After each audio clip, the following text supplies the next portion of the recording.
Tajuk: Pelajaran di Kuala Lumpur.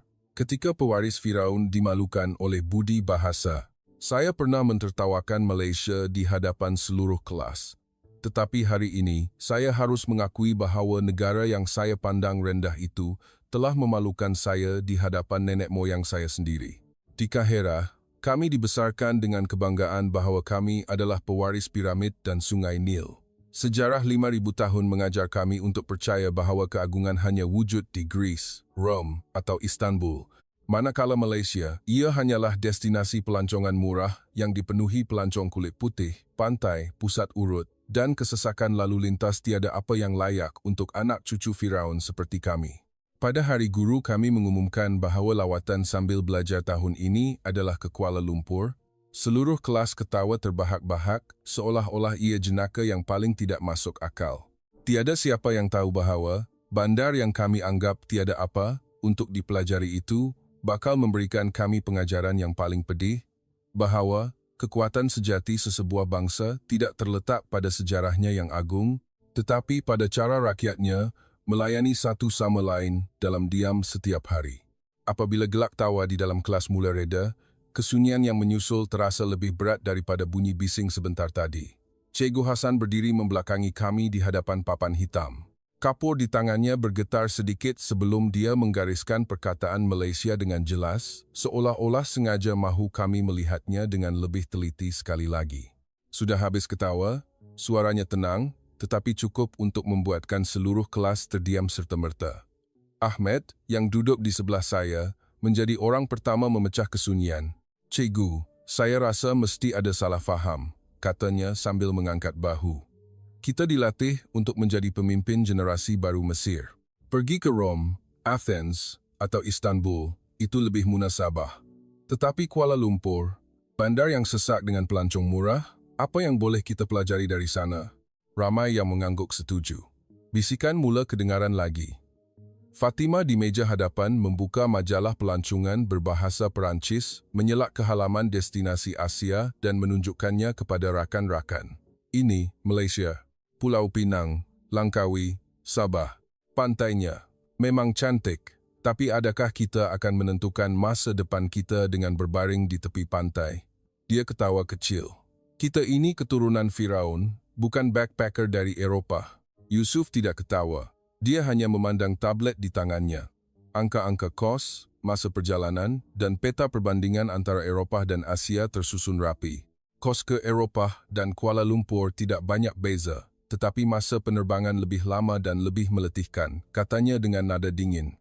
Dari segi kecekapan, lebih baik kita mengkaji sistem politik di Eropah atau inovasi di Jerman daripada sekadar melihat menara berkembar Petronas atau Jalan Alor. Ia tidak berbaloi.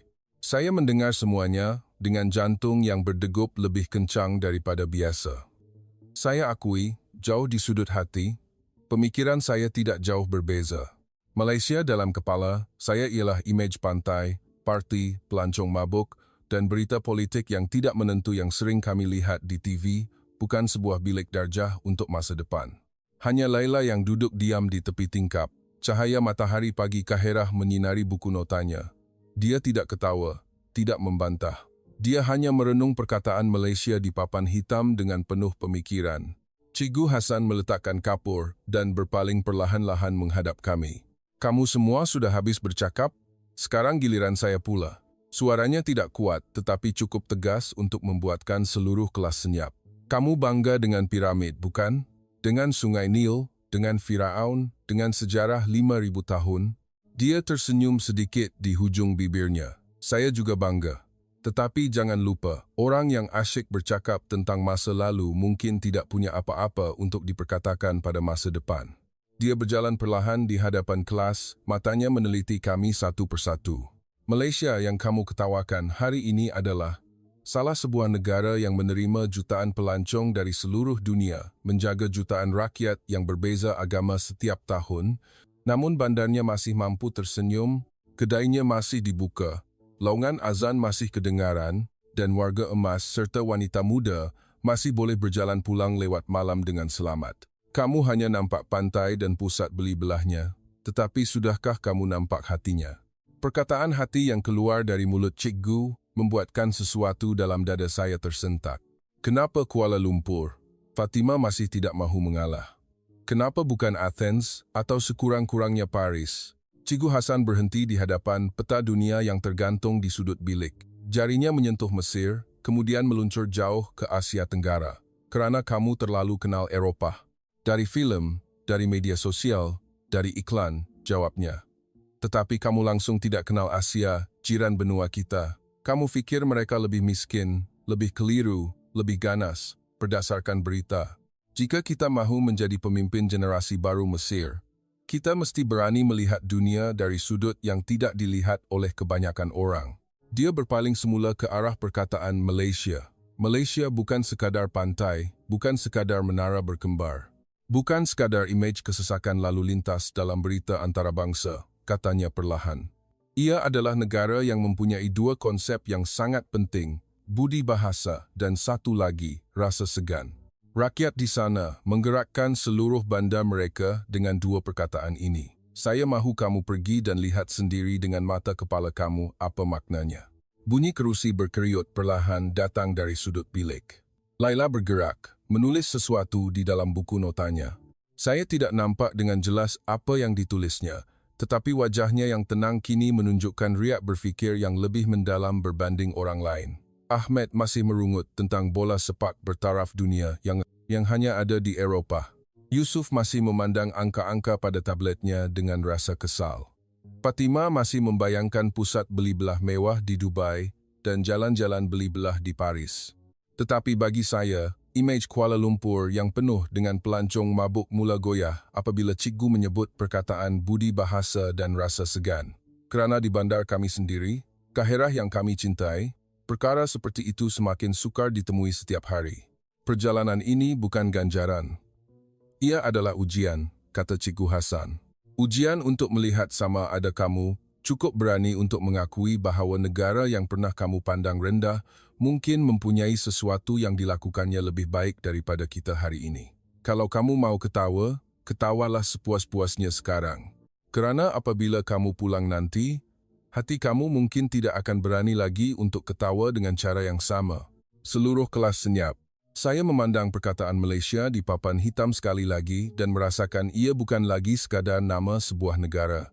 Ia seolah-olah menjadi sebuah cermin besar yang kami perlu berdiri di hadapannya untuk melihat diri kami sendiri dengan jelas. Pagi hari perjalanan, lapangan terbang antarabangsa Kaherah Rio dengan bunyi pengumuman, roda beg yang bergeser di lantai, dan hon kenderaan dari jalan raya di luar yang seakan-akan mengingatkan kami, inilah kota Firaun yang kami banggakan.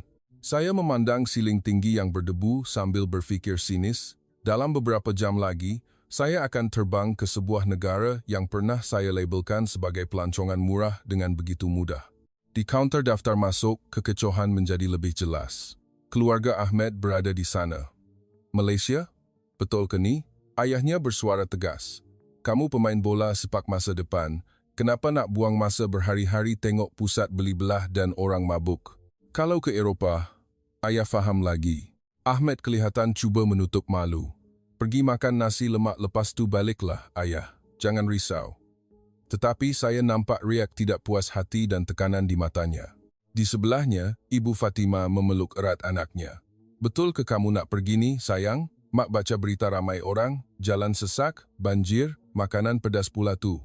Mak takut kamu sakit, katanya sambil mengesat air mata. Kalau pergi Rom, Mak lebih tenang. Fatimah cuba tersenyum. Mak jangan takut. Saya bawa 3 botol cecair pembasmi kuman dan sekotak besar pelitup muka. Kalau tak bersih, saya tak akan makan. Tetapi suaranya kedengaran bergetar. Yusuf berdiri mendengar ibu bapanya bercakap dengan nada yang tenang, hampir dingin. Perjalanan ni bukan murah, kata ayahnya. Kalau kamu balik nanti dan hanya dapat cerita pasal masjid cantik dan pantai indah, ayah anggap ia tak berbaloi. Kamu mesti pulang dengan pemahaman baru yang praktikal. Yusuf mengangguk. Dia tidak menjawab apa-apa, hanya menunduk melihat nombor pada pas pelepasan dan berbisik kepada diri sendiri, nanti kita akan tahu ia berbaloi atau tidak. Bagi Laila, datuknya yang menghantar. Lelaki tua berkot lusuh yang telah melalui panas dan debu Kaherah selama berpuluh-puluh tahun itu meletakkan tangannya di bahu cucunya dengan lembut. Kita berbangga dengan piramid dan sungai Nil. Itu bagus, katanya perlahan. Tapi jangan lupa, dunia tidak berputar mengelilingi Mesir sahaja. Pergi lihat dengan mata sendiri bagaimana negara yang kita anggap lebih kecil itu hidup, kemudian pulang dan tanya diri kamu semula, bagaimana kita akan melangkah ke hadapan dalam abad ini. Leila mendengar dengan senyap, matanya menunjukkan gabungan rasa takut dan teruja. Setelah melepasi pemeriksaan imigresen dan keselamatan, kami menaiki pesawat. Gurun keemasan dan jalur sungai Nil perlahan-lahan menjauh di bawah sayap kapal terbang. Ahmed memandang keluar jendela dan berkata dengan nada bergurau, "Selamat tinggal padang bola impian. Selamat datang Kuala Lumpur yang aku belum bersedia untuk jumpa." Terdengar gelak kecil di kalangan kami, tetapi ia gelak yang tidak yakin. Jam demi jam berlalu perlahan di dalam kabin. Ada penumpang yang tidur, ada yang menonton filem. Fatima menonton klip ulasan kafe di Kuala Lumpur dari YouTube warna-warni yang terang, menu yang sangat manis, bangunan pencakar langit, pusat beli belah besar, dan musik yang kuat. Saya lihat riak wajahnya ragu-ragu, tidak pasti sama ada teruja atau bosan. Yusuf membuka peta laluan LRT dan MRT dengan pandangan seorang penganalisis sistem, bukan seorang pelancong. Laila membuka buku sejarah Mesir, tetapi pandangannya menerawang jauh, mungkin sedang teringat-ingat kata-kata Cikgu Hasan. Budi bahasa dan rasa segan, dua konsep dari bahasa yang sepatah pun dia tidak fahami. Apabila Kapten mengumumkan persediaan untuk mendarat di lapangan terbang antarabangsa Kuala Lumpur, clear, saya mengetatkan tali pinggang keledar. Jantung saya berdegup kencang, entah kerana teruja atau takut. Di luar jendela, kegelapan malam ditembusi oleh garisan cahaya oranye dari lebuh raya dan gugusan cahaya putih dari bangunan-bangunan yang tersusun rapi. Tanah yang pernah kami anggap tidak bermakna ini ternyata dipenuhi dengan nafas jutaan manusia. Pesawat mendarat dengan lebih lancar daripada yang saya sangka. Pintu pesawat terbuka, udara sejuk dari terminal penumpang menerpa masuk, menggantikan bau hapak di dalam kabin. Kami berjalan melalui jambatan udara ke dalam bangunan yang terang benderang. Dinding kaca yang tinggi, siling melengkung seperti sayap logam gergasi yang menyambut kami. Perkara pertama yang membuat saya berhenti bukanlah seni bina yang gah, tetapi papan tanda di atas kepala. Bahasa Melayu, Inggris, Cina, Tamil, dan di satu sudut tulisan Arab yang kemas tertera. Saya merasakan seolah-olah bahasa kami, yang saya fikir begitu asing dari Asia Tenggara, tiba-tiba ditulis dengan penuh hormat di tengah-tengah cahaya lapangan terbang ini. Kaki tangan lapangan terbang beruniform kemas berbaris, sesetengahnya meletakkan tangan di dada sambil tersenyum lebar kepada penumpang yang lalu. Ucapan selamat datang dan terima kasih berselang-seli dengan bahasa Inggris dengan lohat tempatan yang walaupun tidak sempurna, penuh dengan keikhlasan. Kami berjalan menuju ke kaunter imigresen. Barisan panjang tetapi teratur. Orang ramai berdiri dengan jarak, tidak menolak, tiada jeritan, tiada rungutan, hanya bunyi beg beroda dan pengumuman yang tenang. Ahmed berbisik kepada saya, lapangan terbang di Asia, yang kita gelakkan ini lebih bersih daripada yang kita sangka, kan? Fatima memandang kiri dan kanan, seolah-olah mencari cacat cela, tetapi tidak menemui apa-apa untuk dirungutkan. Yusuf memerhatikan kaunter imigresen yang dibuka banyak, pegawai yang bekerja dengan cekap tetapi tenang. Dia tidak berkata apa-apa, hanya mengeluarkan teleponnya dan mencatat masa yang diambil, kemudian mendengus perlahan seolah-olah memikirkan sesuatu. Laila memandang tulisan Arab pada papan tanda sekali lagi, kemudian berkata perlahan kepada saya, mungkin negara yang jarang kita sebut dalam kelas sejarah ini lebih menghormati kita daripada yang kita sangka. Saya tidak menjawab apa-apa. Saya hanya merasakan bahawa langkah pertama di bumi KLEA pada hari itu bukan sekadar langkah memasuki sebuah negara baru.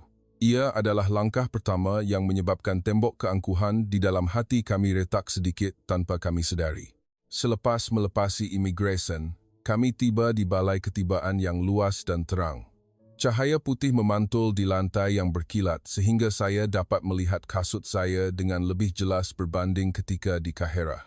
Bau udara yang sejuk bercampur dengan haruman lembut seperti bunga-bungaan tropika terapung di udara, membuatkan saya rasa seperti berada di dunia lain, bukan lagi dunia padang pasir dan asap kenderaan.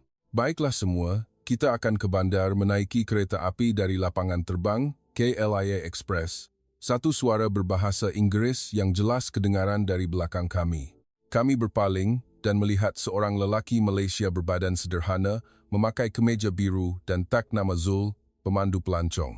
Dia mengangkat tangan sedikit ke arah Cikgu Hasan dan kami semua sambil tersenyum mesra, senyuman yang membuatkan dewan yang luas itu terasa tidak begitu menggerunkan. Kami mengikut papan tanda Clear Express yang tergantung di atas. Anak panah biru menunjukkan arah dengan jelas. Sepanjang perjalanan, terdapat laluan bergerak. Ramai rakyat Malaysia berdiri di sebelah kiri, membiarkan mereka yang tergesa-gesa berjalan di sebelah kanan tanpa perlu disuruh. Di satu sudut, kami melihat sepasang pelancong dari Timur Tengah sedang keliru membelek peta. Seorang kaki tangan lapangan terbang wanita beruniform gelap menghampiri mereka sambil tersenyum. "Boleh saya bantu?" tanyanya dalam bahasa Inggris yang mudah. Dia tidak mengeluh, tidak menunjukkan muka bosan, walaupun terpaksa menjelaskan berulang kali. Dia tetap tersenyum sebelum menunjukkan arah dan mengakhiri perbualan dengan ucapan terima kasih. Pemandangan itu mengingatkan saya kepada beberapa kali di lapangan terbang Kaherah, kami melihat kaki tangan mengelak daripada penumpang yang banyak bertanya. Di sini, keadaannya berbeza. Layanan yang ringkas, tetapi penuh dengan niat untuk membantu. Saya serta-merta teringat akan perkataan budi bahasa yang disebut oleh Cikgu, tanpa memerlukan sebarang terjemahan. Apabila tiba di platform Clear Express, kami melihat mesin tiket automatik dengan skrin sentuh yang mempunyai pilihan bahasa Inggris. Abang Zul menunjukkan cara menggunakannya satu persatu dengan sabar, seolah-olah mengajar adiknya sendiri. Dia tersenyum kepada kami dan berkata, "Kereta api ini akan terus ke Kuala Lumpur, mengambil masa kira-kira 30 menit. Tak perlu risau tentang kesesakan lalu lintas."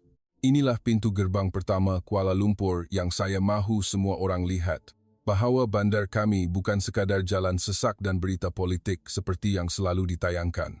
Apabila pintu kereta api terbuka, udara sejuk dari pendingin hawa menerpa keluar. Kami melangkah masuk dengan berhati-hati. Pemandangan di dalam membuatkan saya tergamam seketika.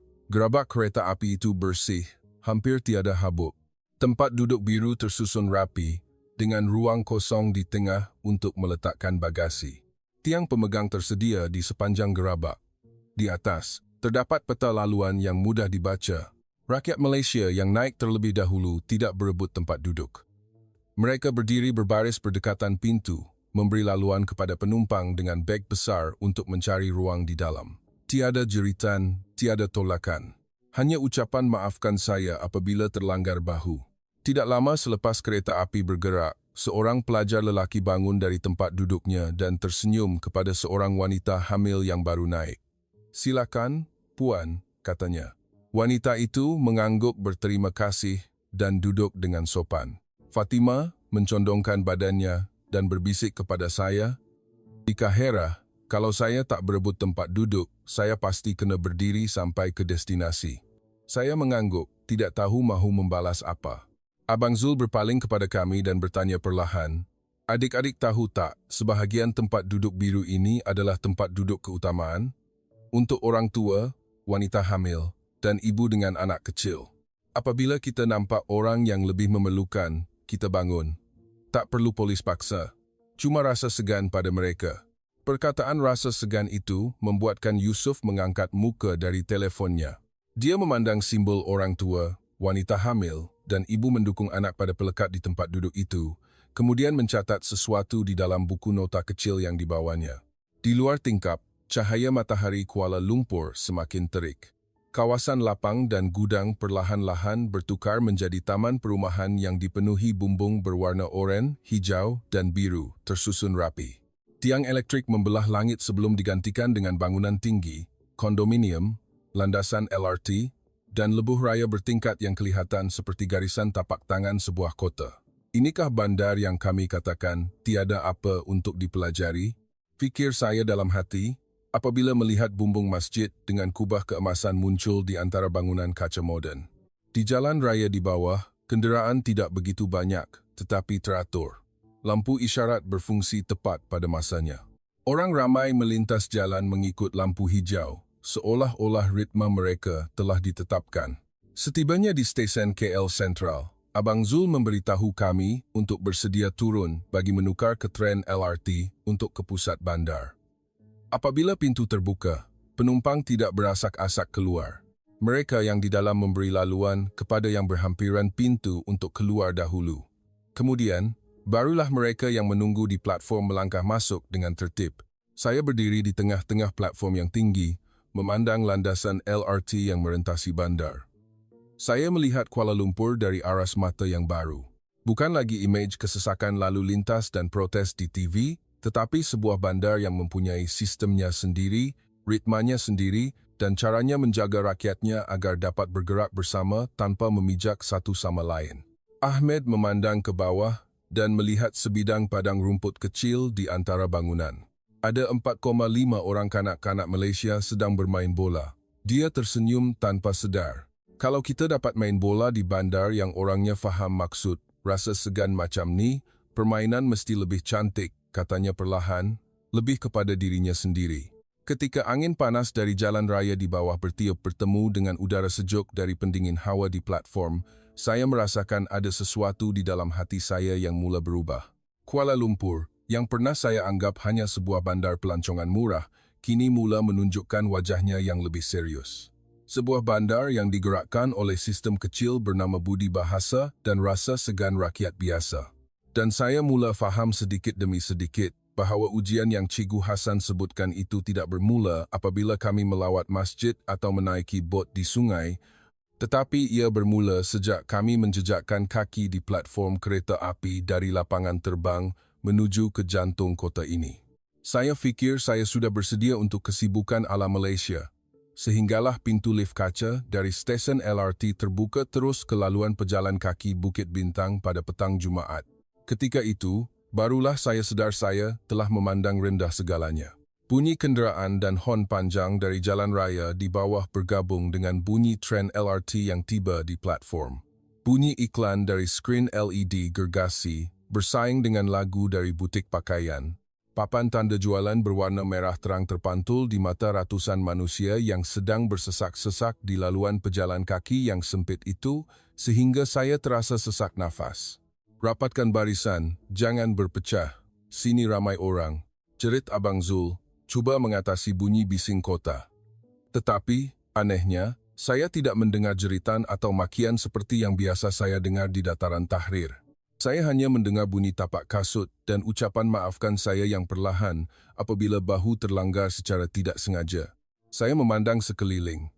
Kesemua arah dipenuhi manusia. Pelajar sekolah menengah berseragam putih dan biru, pekerja pejabat berkemeja putih dengan beg sandang, pelancong asing membawa beg beli belah yang penuh. Semua orang berjalan ke arah yang berbeza, tetapi tiada siapa yang menolak, tiada siapa yang menjerit meminta laluan seperti yang biasa saya lihat di stesen metro Kaherah yang padat. Tiba-tiba, seorang remaja lelaki di hadapan kami menepuk bahu rakannya dan berkata sesuatu dalam bahasa Melayu. Seketika kemudian, 4-5 orang rakannya membentuk sebuah bulatan kecil, melindungi seorang lagi rakan mereka yang sedang menunduk untuk mengikat tali kasutnya yang tertanggal di tengah-tengah lautan manusia. Orang yang berjalan di belakang seolah-olah faham secara automatik. Tiada siapa yang merungut, tiada siapa yang menjeling. Mereka hanya mengubah arah laluan sedikit, berjalan mengelilingi kumpulan itu sambil berbisik maaf seolah-olah takut mengganggu. Fatima berdiri tercengang. Kenapa tak ada orang marah dia halang jalan? Tanyanya kepada saya. Saya sendiri tidak tahu bagaimana untuk menjawab. Selain berfikir jika perkara yang sama berlaku di Pasar Khan El-Khalili di Kaherah, rakan itu pasti sudah dimaki dalam 3 bahasa. Apabila kami bergerak menghampiri persimpangan pavilion, di bawah sana terbentang lautan kenderaan yang pegun menunggu lampu isyarat. Di laluan pejalan kaki, terdapat papan iklan gergasi yang memaparkan pantai Malaysia yang jernih dengan slogan Malaysia, Truly Asia berwarna keemasan. Saya pernah mentertawakan slogan ini di TV. Hari ini, ia membuatkan saya rasa aneh di dalam dada. Abang Zul mengumpulkan kami dan menuding ke arah persimpangan di bawah. Cuba perhatikan bila kereta mula bergerak dan bila orang mula melintas. Lampu isyarat pejalan kaki bertukar hijau. Kumpulan manusia yang menunggu di tepi jalan terus meluru ke lintasan belang seolah-olah ada yang memberi arahan. Tetapi yang membuat saya kagum bukanlah jumlah orang, tetapi keteraturan dalam kesesakan itu. Semua orang berjalan dengan rentak yang hampir sama, melencongkan badan sedikit untuk mengelak satu sama lain tanpa perlu memandang muka. Tiada yang berhenti mengambil gambar di tengah jalan, tiada yang menolak orang lain ke arah kereta. Penunggang motosikal yang berhenti di garisan putih pun tidak mencelah masuk ke dalam kumpulan pejalan kaki seperti yang biasa saya lihat di negara saya. Semuanya seperti ombak yang bertemu dan bersatu tanpa pecah berderai. Kalau di Kahirah, mesti dah ada 2 orang yang jatuh sekarang, kata Ahmed perlahan tetapi serius. Dia membelek rantai kunci berbentuk bola di tangannya dan menyambung, macam permainan bola, semua orang tahu posisi masing-masing, walaupun tak ada jurulatih yang menjerit di tepi padang. Yusuf mengeluarkan buku nota kecilnya dan menulis perkataan sistem organik dalam bahasa Inggris, lalu membulatkannya 2 kali. Saya berpaling kepada Abang Zul. Dia tersenyum nipis, seolah-olah dapat membaca fikiran kami. Kuala Lumpur nampak sibuk, kan? Tapi bila orang Malaysia guna perkataan sibuk, kami tak semestinya maksudkan huru-hara, dia mula menjelaskan. Di atas jalan raya, di laluan pejalan kaki, di dalam tren, kami cuba fikirkan orang lain sambil fikirkan diri sendiri. Kalau kita jalan laju, kita ke tepi. Kalau kita rasa kita menghalang, kita beri laluan. Tiada siapa yang suruh, tapi kami buat sebab rasa segan. Dia berpaling ke arah kami. Perkataan, rasa segan ni susah nak diterjemahkan secara langsung.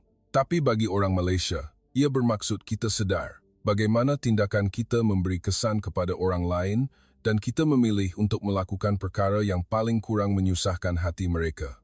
Penjelasan itu membuatkan bunyi bising di sekeliling seakan-akan hilang seketika. Saya memandang lautan manusia di bawah sekali lagi. Kali ini, saya tidak lagi melihat mereka sebagai individu, tetapi sebagai satu sistem besar yang disokong oleh ribuan hati kecil yang saling menjaga dalam diam.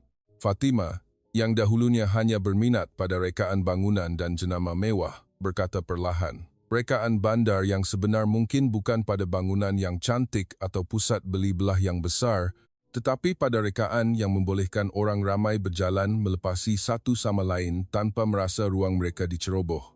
Angin sejuk dari pendingin hawa di laluan pejalan kaki bercampur dengan udara panas dari jalan raya di bawah. Bau makanan dari gerai jalanan naik samar-samar. Bunyi gelak tawa remaja Malaysia menyelit di antara deruman enjin. Semua itu bergabung menjadi satu imej Kuala Lumpur yang langsung tidak sama dengan gambaran di kepala saya ketika berada di dalam kelas di Kahirah. Saya bersandar pada pagar besi, memandang ke arah persimpangan yang kini kembali dipenuhi kenderaan. Tiba-tiba, saya faham kenapa Cikgu Hasan memilih untuk membawa kami ke sini. Bandar yang kami anggap murah dan sibuk ini sedang mengajar kami satu pelajaran yang sangat mahal. Pelajaran yang tiada dalam mana-mana buku teks di sekolah kami. Bahawa ketenteraman yang sebenar bukanlah lahir dari arahan yang dilaungkan, tetapi lahir apabila insan biasa memilih untuk memikirkan orang lain, walau hanya untuk setengah langkah. Setelah penat berdiri memerhatikan lautan manusia di Bukit Bintang, Abang Zul berpaling dan berkata, petang ni kita akan ke satu lagi sisi Kuala Lumpur. Sisi yang menjadi nadi sejarahnya di sekitar Dataran Merdeka dan Masjid Jamek. Supaya kamu semua dapat lihat, negara yang kamu anggap hanya ada pelancongan murah ini punya akar yang dalam. Kami menukar dari LRT ke bas berhawa dingin yang lebih kecil, melalui jalan-jalan yang semakin sempit. Bangunan pencakar langit kelabu dan kaca perlahan-lahan hilang, digantikan dengan bangunan kedai lama yang warnanya sedikit pudar tetapi bersih. Pokok-pokok besar merendangkan dahannya di atas kaki 5. Tidak lama kemudian, kami berhenti di hadapan sebuah bangunan ikonik dengan kubah tembaga yang tersergam indah. Di seberangnya, sebuah masjid tua yang anggun berdiri di pertemuan 2 sungai. Bunyi bising kota perlahan-lahan reda sebaik sahaja kami melangkah mendekati kawasan masjid. Kasut kena buka ya, Abang Zul mengingatkan. Kami meletakkan kasut kami di rak kayu dengan cermat. Lantai marmar yang sejuk menyentuh tapak kaki, membuatkan setiap langkah terasa lebih perlahan secara automatik. Di dalam Dewan Solat Utama, Cahaya matahari petang menerobos masuk melalui tingkap-tingkap berukiran, jatuh ke atas permaidani yang terhampar luas. Suasana begitu tenang dan damai. Ramai jemaah, lelaki dan wanita, sedang duduk berzikir atau membaca Al-Quran. Ada yang menunaikan solat sunat, ada yang sekadar duduk diam merenung. Laila memandang segalanya dengan pandangan yang sama, seperti ketika dia melihat masjid-masjid purba di Kahirah. Bezanya, di sini tiada bunyi bising, tiada orang bertengkar merebut tempat letak kereta, hanya kesunyian yang penuh makna. Majoriti rakyat Malaysia beragama Islam. Abang Zul menjelaskan dengan perlahan di hadapan Dewan Solat. Tetapi yang penting bukan hanya agama itu sendiri.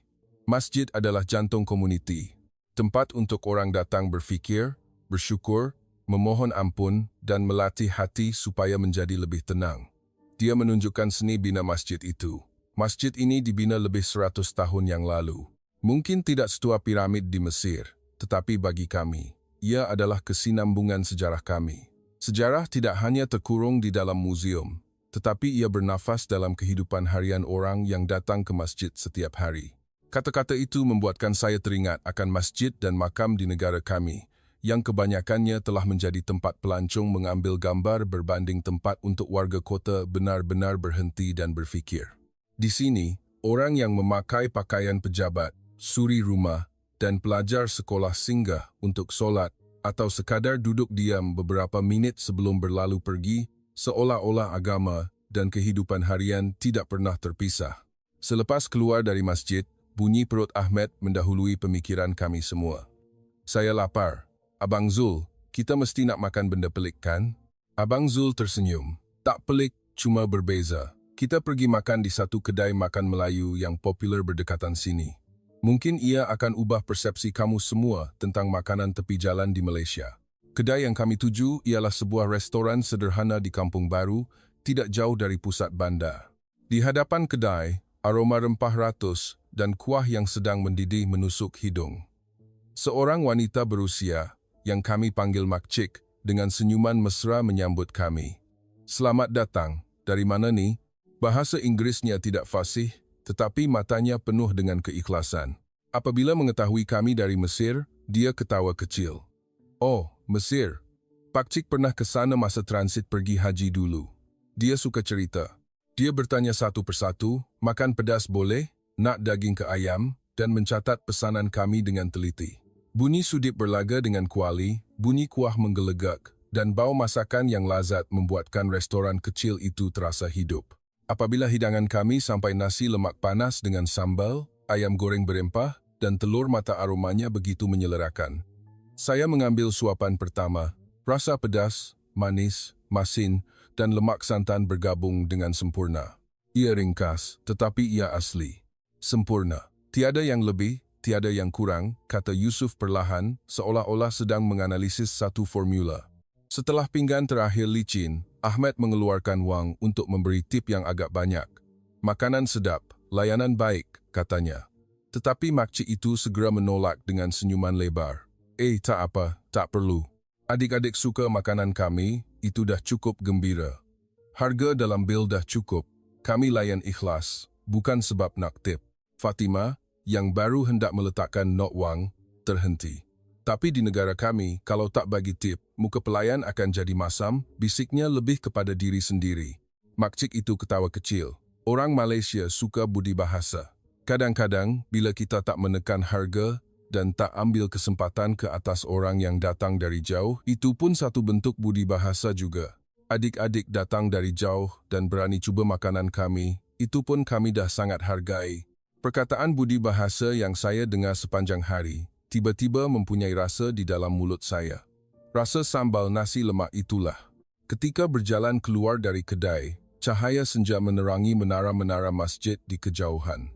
Laungan azan maghrib yang sayup-sayup kedengaran berpadu dengan bunyi kota, tetapi ia tidak bercanggah seperti yang saya sangkakan. Saya merasakan bahawa negara yang kami labelkan sebagai destinasi pelancongan murah ini sedang mengajar kami satu pelajaran yang sangat mahal. Bahawa sejarah bukan sekadar batu bata lama yang kita simpan untuk pertunjukan.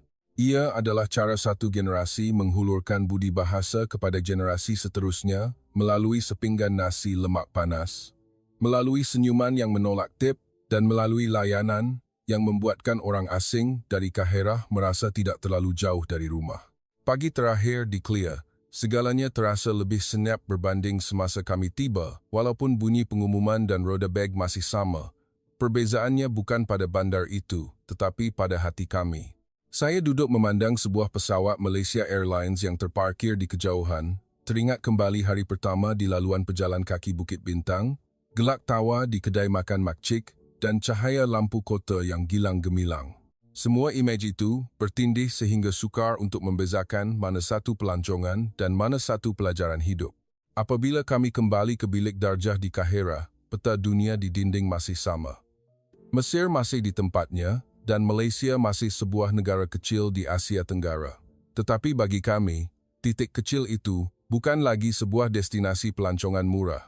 Ia telah menjadi tempat yang menyimpan rahsia bahawa ketenteraman sejati lahir dari rasa segan terhadap orang lain, budi bahasa yang kecil, dan kesunyian yang penuh dengan keprihatinan.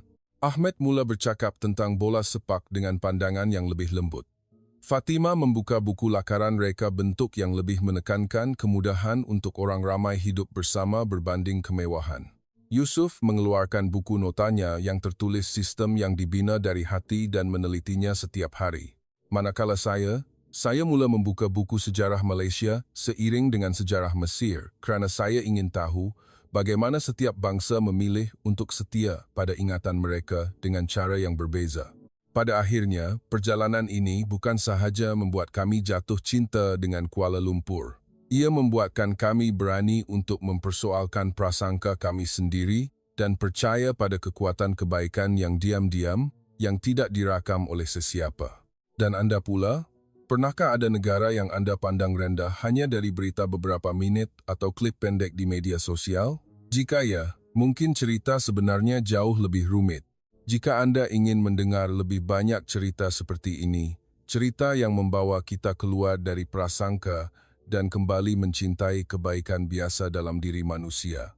Jangan lupa untuk mengikuti saluran kami, tekan butang suka, dan kongsi pandangan anda di ruangan komen. Tekanan kecil pada butang itu mungkin menjadi satu lagi bentuk budi bahasa yang membantu cerita-cerita baik ini untuk terus tersebar lebih jauh daripada yang anda sangka.